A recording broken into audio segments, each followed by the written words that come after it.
खेतीबाड़ी पर आधारित कार्यक्रम कृषि दर्शन में सभी किसान भाई बहनों का स्वागत है। मैं हूं मास्टर जी। मैं हूं रमनी बहन। नमस्कार। तो किसान भाई बहनों, कार्यक्रम की शुरुआत करेंगे कृषि समाचार से। नमस्कार, कृषि समाचार में आपका स्वागत है। मैं हूं पूजा। आइए देखते हैं आज कृषि समाचार में क्या है खास। कृषि संबंधित समस्याओं के समाधान के लिए लागू है कृषक वैज्ञानिक अंतर्मिलन कार्यक्रम। किसी खेत में पहली बार दलहनी फसल लगाने से पहले राइजोबियम कल्चर से बीजोपचार है जरूरी। पालक साग के बेहतर उत्पादन के लिए लगाएं पूसा ज्योति। अब समाचार विस्तार से। आत्मा संचालित कार्यक्रमों में एक है कृषक वैज्ञानिक अंतर्मिलन कार्यक्रम। इस कार्यक्रम के तहत किसानों और वैज्ञानिकों के बीच कृषि संबंधी समस्या और समाधान पर बातचीत होती है। इसमें किसान अपनी खेती में आ रही समस्याओं को लेकर कृषि वैज्ञानिकों से प्रश्न पूछते हैं और वैज्ञानिक उसका समाधान बताते हैं। फसलों पर सूक्ष्म पोषक तत्व नेत्रजन की कमी का उपचार दो तरीके से किया जाता है। पहला छिड़काव द्वारा और दूसरा मृदा में डालकर। नेत्रजन की कमी के उपचार के लिए खड़ी फसल में खेतों की निकाई गुड़ाई के बाद कतार में यूरिया का छिड़काव करें या यूरिया का 2 से 4% घोल बनाकर फसल के पत्तों पर छिड़काव करें। राज्य के जो किसान रबी मौसम में दलहनी फसलों की खेती करने जा रहे हैं, वो इस बात का ख्याल रखें कि यदि किसी खेत में पहली बार दलहनी फसल लगाई जा रही है तो बीज को राइजोबियम कल्चर से जरूर उपचारित कर ले। किसान भाइयों से हम कहना चाहेंगे कि राइजोबियम कल्चर बिरसा कृषि विश्वविद्यालय में जो मृदा और कृषि रसायन विभाग है उसमें उपलब्ध है। और किसान भाइयों जो दलहनी फसल लगा रहे हैं तो उसके लिए अलग अलग जो है जाति का जो है आपका राइजोबियम उपलब्ध है। और राइजोबियम का उपचार यदि पहली बार आप दलहनी फसल को लगा रहे हैं किसी मिट्टी में तो करें और बिरसा कृषि विश्वविद्यालय में राइजोबियम कल्चर ले लें और कल्चर करने के बाद ही यानी बीज उपचार करने के बाद ही राइजोबियम से आप इन फसलों को लगाएं जहां पे पहली बार आप लगा रहे हैं। किसान भाई, अभी से लेकर फरवरी महीने तक पालक साग की खेती की जा सकती है। पालक साग की खेती करने के इच्छुक किसान इस फसल से ज्यादा उपज प्राप्त करने के लिए पूसा ज्योति, ऑल ग्रीन, देसी या पूसा माधवी नामक उन्नत प्रभेदों में से किसी एक का चयन कर सकते हैं। पालक साग की खेती के लिए दोमट मिट्टी वाले खेत का चयन करें। खेत में छोटी छोटी क्यारी बनाकर पंक्तियों में बीज लगाएं। बुआई में 25 से 30 किलो बीज प्रति हेक्टेयर की दर से उपयोग करें और पौधों के बीच 15 से 20 सेंटीमीटर की दूरी रखें। अच्छी उपज के लिए पूसा ज्योति, ऑल ग्रीन, देसी या पूसा माधवी नामक उन्नत प्रभेद लगाएं। इनकी उत्पादन क्षमता 80 से 100 क्विंटल प्रति हेक्टेयर है। आइए जानते हैं आज के लिए क्या है कृषि विशेषज्ञ की सलाह। राज्य के किसान लतेदार सब्जी फसलों में फूल लगने के 10 दिन बाद फसल पर नीम सीड पाउडर एक्सट्रैक्ट 4% दवा या इंडोक्सा कार्ब दवा आधा मिलीलीटर प्रति लीटर पानी की दर से घोल बनाकर फसल पर छिड़काव करें। 2 छिड़काव 10-10 दिन के अंतराल पर करें। इससे फूल में रोग और कीट नहीं लगते हैं। राज्य के लाह उत्पादक किसान टहनियों से लाह छुड़ाने के काम को आसान बनाने और इस काम में तेजी लाने के लिए लेक शेलर नामक कृषि उपकरण का इस्तेमाल कर सकते हैं। इसकी कार्य क्षमता 50 किलोग्राम प्रतिदिन है। और अब एक नजर राज्य के 5 प्रमुख शहरों के मौसम के मिजाज पर। आज राज्य के 5 प्रमुख नगरों के अधिकतम और न्यूनतम तापमान कुछ इस प्रकार दर्ज किए गए। रांची का अधिकतम तापमान 27 डिग्री सेल्सियस और न्यूनतम 10 डिग्री सेल्सियस। जमशेदपुर का अधिकतम तापमान 28 डिग्री सेल्सियस और न्यूनतम 14 डिग्री सेल्सियस। मेदिनीनगर का अधिकतम तापमान 30 डिग्री सेल्सियस और न्यूनतम 13 डिग्री सेल्सियस। देवघर का अधिकतम तापमान 26 डिग्री सेल्सियस और न्यूनतम 13 डिग्री सेल्सियस। वहीं धनबाद का अधिकतम तापमान 28 डिग्री सेल्सियस और न्यूनतम 15 डिग्री सेल्सियस रहा।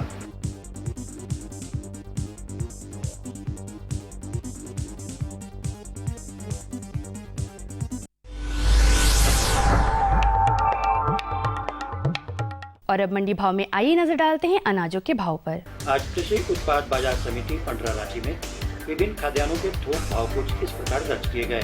चावल मोटा 2100 रुपए से 2350 रुपए, चावल मध्यम 2450 रुपए से 2800 रुपए, चावल उत्तम 3800 रुपए से 4400 रुपए, गेहूँ 1650 रुपए से 1850 रुपए, चना 3300 रुपए से 3400 रुपए, दाल अरहर 6600 रुपए से 7100 रुपए, दाल मसूर 6200 रुपए से 6800 रुपए, दाल चना 3600 रुपए से 4200 रुपए, सरसों तेल 8500 रुपए से 9500 रुपए, चीनी 3250 रुपए से 3350 रुपए, आलू 1600 रुपए से 1800 रुपए और प्याज 1500 रुपए से लेकर 1700 रुपए प्रति क्विंटल रहा। कृषि समाचार में आज इतना ही। अगले दिन अगले अंक में फिर होगी मुलाकात कुछ ताज़ा तरीन खबरों के साथ। तब तक के लिए दीजिए इजाजत। नमस्कार, जोहार। कृषि समाचार में किसान भाइयों, आपने देखा मौसम का मिजाज, मंडी भाव और कृषि से संबंधित ढेर सारी जानकारियाँ। कार्यक्रम में भी ढेर सारी जानकारियाँ हैं किसान भाई बहनों, लेकिन यहाँ पर लेंगे एक छोटा सा विराम। ये लो और बताओ। बस। अरे ये क्या भैया जी, बस इतनी सी रासायनिक खाद? किसानी छोड़ रहे हो क्या? किसानी नहीं, नादानी छोड़ रहे हैं। मिट्टी की जांच कराई है। अब तो लालाजी जितनी जरूरत है उतने ही उर्वरक खेत में डालेंगे। हाँ, किसान भाई आज ही अपने जिले की नजदीकी भूमि परीक्षण प्रयोगशाला में मिट्टी की जांच जरूर करवाएं और मिट्टी में पोषक तत्व, नमी व पौधे के विकास को देखते हुए केवल जरूरत के अनुसार ही पोषक तत्व डालें। और हाँ, मिट्टी में गंधक, जस्ता, बोरोन जैसे सूक्ष्म पोषक तत्वों का पता लगाना भी न भूलें। उर्वरक और जैविक खाद के सही उपयोग से भूमि का उपजाऊपन बनाए रखें, उत्पादकता बढ़ाएं, खर्चा घटाएं और बहुमूल्य विदेशी मुद्रा बचाने में भी सहयोग दें। और हाँ, धीमी गति से नाइट्रोजन उपलब्ध कराने वाले उर्वरकों जैसे नीम लेपित यूरिया को प्राथमिकता दें और यूरिया का पत्तों पर छिड़काव करें। अरे वाह, तू तो सचमुच समझदार हो गया रे। अधिक जानकारी के लिए संपर्क करें जिला कृषि अधिकारी या किसान कॉल सेंटर। विराम के बाद एक बार फिर से सभी किसान भाई बहनों का स्वागत है। और अब बारी आती है जानकारी की, तो जानकारी हमारे मास्टर जी लेकर आए हैं आपके लिए। बिल्कुल, अब जो है किसान भाई जो है वो दलहनी फसल की तैयारी में है और दलहनी फसल की जो है ना देखभाल है वो ज़रूरी है, क्योंकि अगर समय समय पर देखभाल सही से की जाए तो काफ़ी मुनाफा होता है, काफ़ी ज़्यादा पैदावार भी होती है। तो किसान भाइयों के लिए आज दलहनी फसल की सामयिक देखभाल कैसे करें, इस विषय पर जानकारी देने के लिए हमारे विशेषज्ञ स्टूडियो में बैठ चुके हैं। तो चलते हैं सीधा स्टूडियो, लेकिन जाने से पहले हमारे पास नंबर होना ज़रूरी है और नंबर तो हमेशा आप बताते हैं। तो किसान भाई बहनों, उठाइए अपना फोन और कॉल कीजिए हमारे इस टोल फ्री नंबर पर। हमारा नंबर है 1800-3456-519 और ये कॉल बिल्कुल मुफ्त है। क्यों मास्टर जी? बिल्कुल, लाख रुपए की जानकारी मुफ्त में। तो देर नहीं करते हैं, सीधा लिए चलते हैं आपको स्टूडियो। धन्यवाद रमनी बहन, धन्यवाद मास्टर जी। कृषि दर्शन के आज के इस अंक में आप सभी का बहुत बहुत स्वागत है। नमस्कार किसान भाइयों, जैसा कि आपने सुना कि आज हम दलहनी फसलों की समसामयिक देखभाल के बारे में बातचीत करेंगे और हमारे साथ हैं डॉक्टर पीके सिंह, जो कि वैज्ञानिक हैं बिरसा कृषि विश्वविद्यालय में। आपका बहुत बहुत स्वागत है। नमस्कार किसान भाइयों को जोहार। नमस्कार किसान भाइयों, आप हमारे साथ जुड़े इससे पहले हम ये जानना चाहेंगे डॉक्टर साहब कि अभी जो है तकरीबन 25 दिनों का फसल हो गया होगा, इस समय कौन सी ऐसी प्रमुख बातें हैं जो किसान भाइयों को देखभाल में विशेष रूप से ध्यान रखना चाहिए? देखिए, सबसे बड़ी बात है कि किसान भाई जो दलहनी की फसल लगाते हैं, दलहन का बीज लेते हैं, वो काफ़ी महंगा मिलता है, खाद डालते हैं, अपनी कड़ी मेहनत भी करते हैं और जब फसल खेत में उग आता है, अगर वो समसामयिक देखभाल, छोटी मोटी जानकारी अगर नहीं लें, ध्यान ना दें तो उन्हें काफ़ी नुकसान होता है। जैसा कि देखते हैं, अगर 1 किलो दलहन की फसल का नुकसान हो गया, इसका मतलब 40-50 रुपये का नुकसान हो गया। तो यहाँ कहने का तात्पर्य है कि फसल में किसान भाई को सामूहिक देखभाल करना बहुत ज़रूरी है। जैसे दलहन किसान भाई लगाते हैं 15 अक्टूबर से लेकर 15 नवंबर तक लगाते हैं, ये नॉर्मल समय है। अगर जो किसान भाई अभी 15 नवंबर तक भी लगा दिए होंगे तो उनकी फसल कम से कम 20-25 दिन की हो गई होगी। और ऐसे समय में खास करके हमारे झारखंड में अभी मुख्यतः 3 फसलें दलहन की लगी हुई होंगी, चना, मसूर और मटर। बिल्कुल, इस पर हम बात करें, पहले फ़ोन ले लेते हैं। हेलो हेलो हेलो जी, नमस्कार, बहुत बहुत स्वागत है। क्या प्रश्न है आपका? हेलो जी, आपकी आवाज़ आ रही है, क्या प्रश्न है आपका?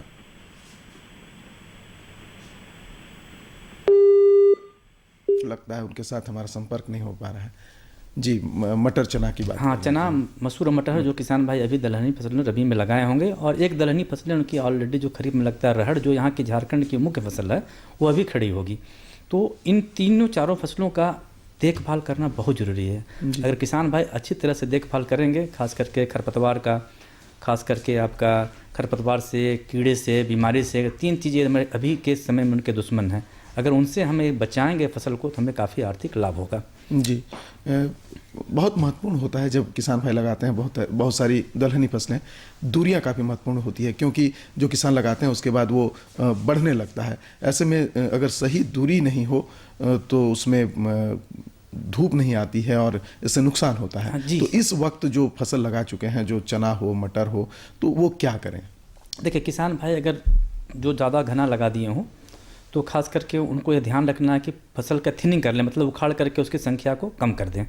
तो इस तरह का है जो हम लोग वैज्ञानिक पद्धति से करते हैं खेती। तो जैसे अगर मटर लगाए हुए हैं तो कम से कम 30 सेंटीमीटर पंक्ति से पंक्ति की दूरी रखते हैं, और 15 सेंटीमीटर मतलब पौधा से पौधा की दूरी रखते हैं। तो उसी अनुपात में किसान भाई अगर पंक्ति में नहीं लगाए हैं तो वो देख लें कि कम से कम उतने दूरी पर हमारा ये मटर की फसल हो, ताकि उसको अच्छा धूप मिले, पानी मिले और उससे फसल बढ़े। अगर चना है तो उसके लिए कम से कम आपको 25 सेंटीमीटर और 10 सेंटीमीटर की दूरियां रखते हैं, या 30 से भी रखते हैं और 10 भी रखते हैं, वो वैरायटी के ऊपर निर्भर है खास करके। और मसूर में है 25 सेंटीमीटर और 8 सेंटीमीटर की दूरी रखते हैं। तो कहने का अभिप्राय मेरा ये है कि जो किसान भाई फसल लगा दिए हैं, उनकी फसल काफ़ी घना हो गई है, तो उसको थिनिंग कर दें, मतलब उखाड़ करके उसकी संख्या को कम कर दें, ताकि पौधों को अच्छा में हवा मिले, पानी मिले और उसकी उपज बढ़े। बिल्कुल। ये थिनिंग का जो प्रोसेस होता है, इसमें लोग जो किसान भाई लगाए अगर कम दूरी में है तो उसे उखाड़ कर उसे वहाँ से हटा दें। उससे कि पौधों को जब काफ़ी अच्छा, एक पौधा एक जगह कई पौधे रहेंगे तो पौधे कमज़ोर होंगे, उसमें फल फूल वगैरह नहीं आएगा, उससे उनको काफ़ी नुकसान होगा। और ख़ास करके दूसरा महत्वपूर्ण बात यह है कि दलहन में खास करके चना, मटर, मसूर में कि अगर लगाने के 20-25 दिन के बाद पहला बार खरपतवार निकाल दें, निकाई गुड़ाई कर दें। और दूसरा जो करते हैं कम से कम 40-45 दिन के बाद करते हैं। ये अगर खरपतवार अगर अभी हम लोग नहीं निकालेंगे तो खरपतवार पौधों की बढ़त को रोक देगा और खेतों में केवल खरपतवार हो जाएगा, और खरपतवार हो जाने की वजह से काफ़ी नुकसान होता है। जी, वो जो पोषक तत्व है वो खरपतवारों के पास चला जाएगा। हाँ, उसका मुख्य भोजन ले लेते हैं, और साथ ही साथ जो है बहुत खरपतवार जो हैं तो दूसरे जो कीड़े हैं, बीमारी हैं, उनके लिए एक होस्ट पे काम करते हैं, उस पर अपना कीड़े जिंदा भी रहते हैं। और अगर खरपतवार हम लोग निकाल देंगे खेतों से तो उससे क्या होगा कि उनको धूप मिलेगी, पानी मिलेगा, पानी भी अच्छा से मिलेगा, रोशनी भी अच्छी मिलेगी, और फसल काफ़ी अच्छा होगा और काफ़ी फ़ायदेमंद होगा। तो किसान भाई अभी के समय में जो 20-25 दिन का फसल हो गया है, निश्चित रूप से खेत की निकाई गुड़ाई करके खरपतवारों को निकाल दें। जी, और ये सामान्य प्रक्रिया होगी जिस तरह से निकाई गुड़ाई करते हैं, सामान्य रूप से उसी का उपयोग करेंगे। डॉक्टर साहब, आपने बताया कि कीड़े मकोड़े इस वक्त बहुत लगते हैं। जी हाँ। तो कौन कौन से कीड़े लग सकते हैं इस वक्त? देखिए, कीड़े मकोड़े जो है फसल की अवस्था विशेष पर निर्भर करते हैं, जो कि अभी शुरू की अवस्था है। अगर आप चने को देखें तो मैं चने की बात करता हूँ, अभी के समय में एक कटुआ कीड़ा आता है, वो कीट को चने को काट देता है, 2 इंच की ऊंचाई से 1 इंच की ऊंचाई से काट देता है। बिल्कुल। और डॉक्टर साहब इस पर बात करेंगे, पहले एक फ़ोन ले लेते हैं। हेलो हेलो हेलो जी, नमस्कार, बहुत बहुत स्वागत है। क्या प्रश्न है आपका? हेलो जी, आपकी आवाज़ आ रही है।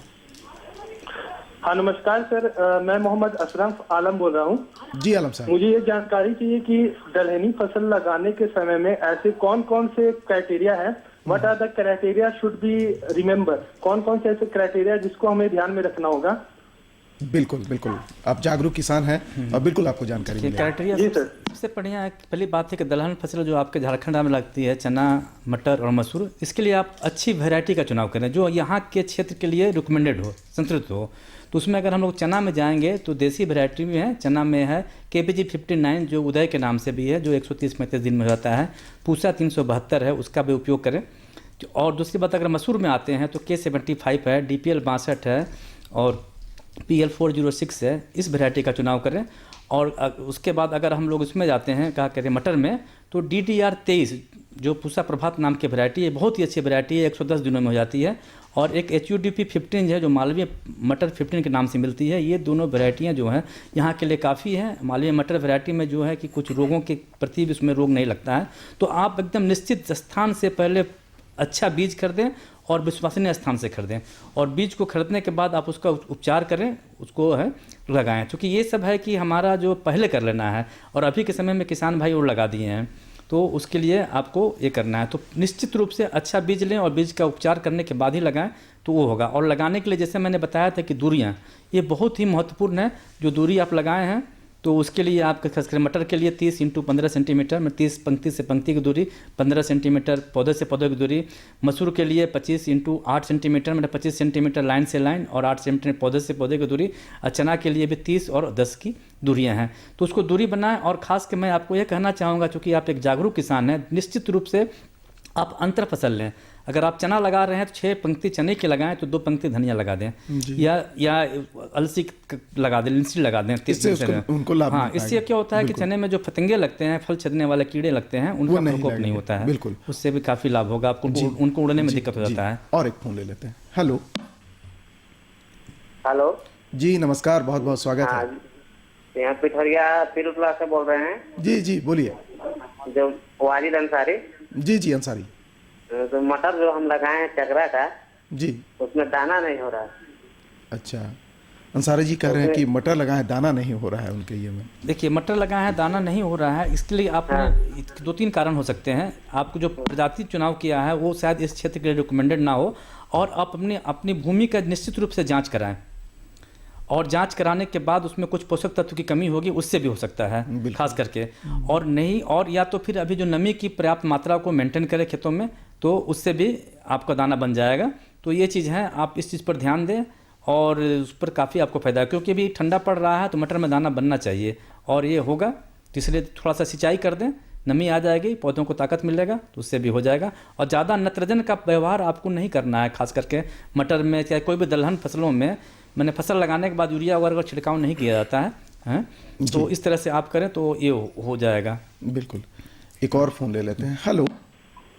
हाँ हेलो जी, बहुत बहुत स्वागत है, नमस्कार सर। हम कर्रा प्रखंड से बोल रहे हैं। जी बोलिए सर। हम मटर का खेती किए हैं, ठीक है जी। तो उसमें फूल लग जा रहे, रस में झड़ जा रही। अच्छा, तो आपका उपाय क्या है? अच्छा, देखिए, फूल लग रहा है, झड़ रहा है, तो आपने किस तरह से कम पोटेशिक फर्टिलाइजर का जरूर उत्पन्न कीजिए। जो लाल वाला खाद जो होता है पोटास का, उससे होता है कि फूल ड्रॉप की समस्या नहीं होती है। तो आप उसको करेंगे तो इससे भी समस्या नहीं होगी, फूल खास करके फूल नहीं झड़ेगा।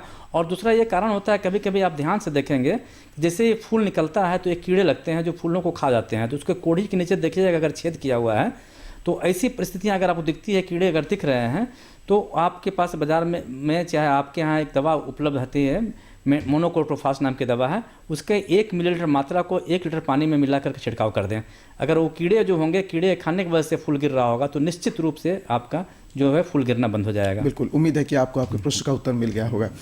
डॉक्टर साहब, सिंचाई की बात आई थी थोड़ी देर पहले, तो इस वक्त जो किसान भाई लगा चुके हैं, तकरीबन बहुत सारे किसान भाई ऐसे हैं जिनका 25 दिन का फसल या उससे ज़्यादा का फसल हो गया, तो वो सिंचाई कब करें ये जानेंगे, लेकिन पहले एक फ़ोन ले लेते हैं। हेलो। हाँ हेलो जी नमस्कार। वो चना का पेड़ लगाया बट ना उसका कंप्लीट ग्रोथ नहीं हो पा रहा है। चना का पौधा लगाए हैं ये। अच्छा जी, हाँ, चना का पौधा लगाए हैं तो उसका ग्रोथ नहीं हो पा रहा है। तो उसका ग्रोथ होगा, चूँकि अभी जो जैसे ठंडा पड़ता है ना, तो बीज आप डालते हैं तो थोड़ा सा ग्रोथ कम होता है, खास करके किसी भी दलहन का। जैसे जैसे तापक्रम थोड़ा सा बढ़ेगा, ये आपका 15 जनवरी के बाद से उसका ग्रोथ होने लगेगा। क्योंकि अभी के समय में थोड़ा सा ग्रोथ उसका रुक जाता है, तो उससे काफ़ी अच्छा ग्रोथ होगा। आप थोड़ा सा इंतज़ार कीजिए, मौसम को देखिए, क्योंकि मौसम बदल रहा है, उसके अनुसार पौधे भी अपना स्वभाव, उन पर भी विपरीत प्रभाव पड़ रहा है, तो आपका ग्रोथ होगा। ये ठंडा पड़ने से थोड़ा सा दलहन का ग्रोथ कम होता है, तो आप उसको करेंगे तो ज़रूर होगा। खेत में नमी बनाए रखें, इससे भी काफ़ी फायदा होगा। बिल्कुल। हम जानना चाह रहे थे कि सिंचाई कब करें इस वक्त किसान भाई? देखिए, खास करके दलहन में उतनी सिंचाई की आवश्यकता नहीं पड़ती है। खास करके आपका जैसे मसूर हो गया, तो उसमें कोई सिंचाई की आवश्यकता नहीं पड़ती है, अगर ऊपर से वर्षा नहीं हुई। या चूँकि हम लोग देखते हैं प्रायः समानता जनवरी के फर्स्ट वीक में, दिसंबर के लास्ट वीक में ये झारखंड में एक बारिश हो जाती है। अगर नहीं हुई तो फूल निकलते के समय जरूर एक सिंचाई कर दें। और ख़ास करके चना और मटर में है तो आप देखते रहें कि आपको अगर पानी की खेत सूख रहा है, चूँकि भूमि का प्रकार क्या है आपका, अगर लाल भूमि है, ऊपरी वाली ज़मीन है, दोमट भूमि नहीं है, तो नमी के अनुसार आप करते रहें। खास करके मुख्य जो सिंचाई है, एक बार जो फूल निकलते के समय में आप उसी दलहन में निश्चित रूप से दें और ऐसे अपने खेतों में आप नमी को बरकरार रखें। बिल्कुल। हेलो हेलो जी, नमस्कार, बहुत बहुत स्वागत है। क्या प्रश्न है आपका?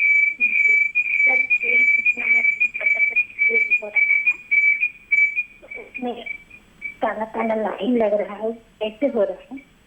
किस चीज़ की आपकी आवाज़ ठीक से नहीं आ पा रही है, आप एक बार अपने प्रश्न को फिर से दोहरा दें। एक मटर का खेती है, उसमें काला काला लाइन आ रहा है। मटर की खेती में जी, अच्छा, बिल्कुल। क्या मटर लगाए हुए हैं, उसमें काला काला दाग आ रहा है? अच्छा, वो एक बीमारी होती है, खास करके पत्तियों पर काले काले धब्बे आते हैं, मटर पर भी काले काले धब्बे आते हैं। तो उसमें आपके जो खेत में अगर अभी लगा हुआ है किसी खेत में, तो आप जो डाइथन Z78 नाम की दवा आती है, आप उसका छिड़काव करें तो उससे आपको काफ़ी निदान हो जाएगा। उसको आपको 2 ग्राम को 1 लीटर पानी में मिला करके घोल बना करके करें, वो काले काले धब्बे जो हैं पत्तियों पर भी होंगे, फलों पर भी होंगे, वो समाप्त हो जाएंगे और इससे काफ़ी आपका फ़ायदा हो जाएगा। बिल्कुल। कीड़े मकोड़ों का बहुत प्रकोप होता है इस वक्त, कीड़े मकोड़े और बीमारियों का। जी हाँ। तो कौन कौन से मुख्य रूप से कीड़े मकोड़े लगते हैं दलहनी फसलों में और उपाय क्या है इससे बचने का? अभी के समय में तो खास करके दीमक लग जाता है। कभी देखिए मटर और धनु हो, जहाँ पानी की कमी हो, जो किसान भाई बता रहे हैं, तो दीमक से बचने के लिए अगर बीज उपचार नहीं किए हैं तो उसको बीज उपचार करके नहीं लगाए हैं, तो खास करके अभी इस पर हम बात करेंगे, लेकिन पहले एक फोन ले लेते हैं। हेलो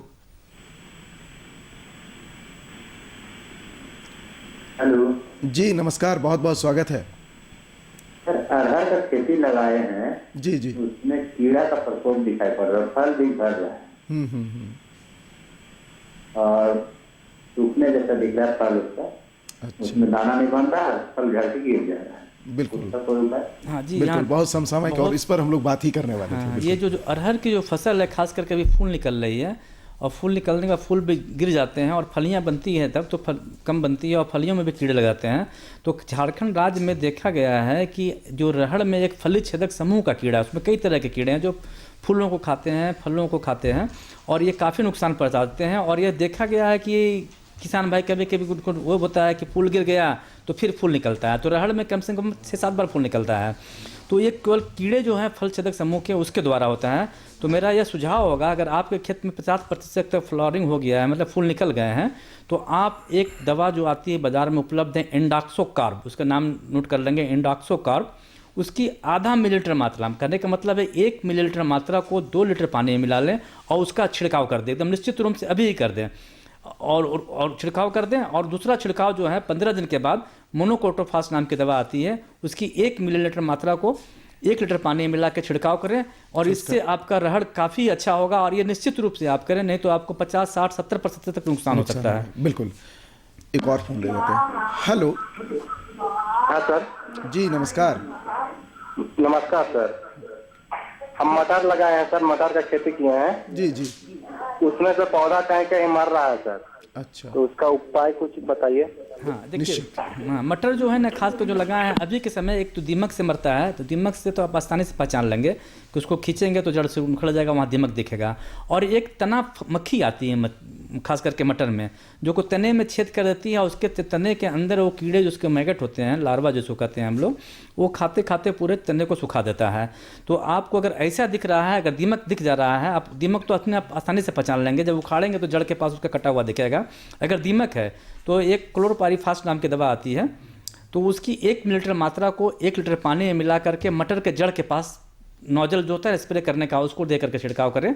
और अगर स्टीम फ्लाई है, जैसे मैंने बताया, जैसे आप बता रहे हैं, हमें लग रहा है उस तना मक्खी ही है, तो उसके लिए सबसे अच्छी दवा आती है मोनोक्रोटोफास या क्विनोलफास नाम की दवा आती है। उसकी 1 मिलीलीटर मात्रा को 1 लीटर पानी मिला करके आप उसको निश्चित रूप से छिड़काव करें। इससे आपका जो है तना मक्खी का भी प्रकोप से आप बच सकते हैं और आपका मटर अच्छा होगा। बिल्कुल। ये तो मटर और अरहर की बात हो गई। चना की जो खेती कर रहे किसान भाई, वो क्या अपना कीड़ों के लिए देखिए, चना इसी तरह का उपाय हो या इसमें कोई दूसरा? चना में अभी जो है सबसे मुख्य है कटुआ कीड़ा होता है, जो लगेगा किसान भाई देखते होंगे कि शाम में गए तो उनका फसल ठीक है, सुबह देखते हैं कि जहाँ तहाँ से कटा हुआ है। तो ये कीड़े जो होते हैं रात्रिचर होते हैं, रात्रि के समय में इकट्ठे होते हैं। अगर खास करके नदी उदी के किनारे आसपास जो भी हाँ बलवट ज़मीन है, चाहे जंगल है, झाड़ी है, खेत की सफाई अच्छी से नहीं हुई है, तो इस कीट का प्रकोप प्रायः देखा जाता है। तो इसके कीट से बचने के लिए आपको अभी बहुत ही अच्छा ये करना होगा, जो मैंने बताया क्लोरोफास्ट नाम की दवा आती है, चाहे क्लोरोपाइरिफास की दवा, उसका आप छिड़काव कर सकते हैं। एक और फोन ले लेते हैं। हेलो,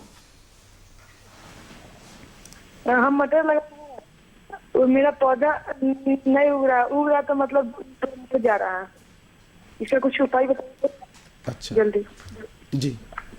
मटर लगाए हैं, पौधा नहीं उग नहीं पा रहा है। हाँ, ऐसा है कि थोड़ा ठंडे की वजह से भी डाले हैं बीज ना, तो इसलिए थोड़ा सा जर्मिनेशन जो है उसका थोड़ा सा स्लो होता है, वो निश्चित रूप से उगेगा और उगने के बाद आपको वो मतलब अच्छा होगा, उससे चिंता की बात नहीं है। वो ठंडे की वजह से गर्मी में लगा दिया ही हुआ था, गर्मी में लगाया तो ही हुआ था। तो इसका मतलब आपका जब जैसे बीज जन्मता है तो उसको कुछ कीड़े जो आते हैं ना, गुजिया बेबिल है, दीमक टाइप के कीड़े जो भूमि में रहने वाले कीड़े हैं, उसको वो खा जाते हैं। तो आप जब भी लगाएं, जिस ज़मीन में आप कीड़े लगाते हो, भूमि का उसका बीज का उपचार कर लें। तो बीज उपचार करने के लिए एक दवा आती है इमिडाक्लोपरिड, उसके 3 मिलीलीटर मात्रा को 1 kg बीज में मिला करके अच्छी तरह से लपेटें। उसको लगा देने से होगा कि 1 महीने तक, पहले 30 दिन तक किसी भी भूमि में रहने वाले कीट के द्वारा जो कोई नुकसान नहीं होगा। आप इसको करें तो इससे ये काफ़ी आपको फायदा होगा। बिल्कुल। तो किसान भाइयों, आपकी खेती अच्छी हो, अधिक से अधिक मुनाफा मिले, इन तमाम को शुभकामनाओं के साथ कृषि दर्शन की पूरी टीम को दीजिए इजाजत। डॉक्टर साहब हमारे कार्यक्रम में है, इसके लिए आपका बहुत बहुत धन्यवाद। और किसान भाइयों, आपसे भी चाहते हैं इजाजत। नमस्कार। नमस्कार।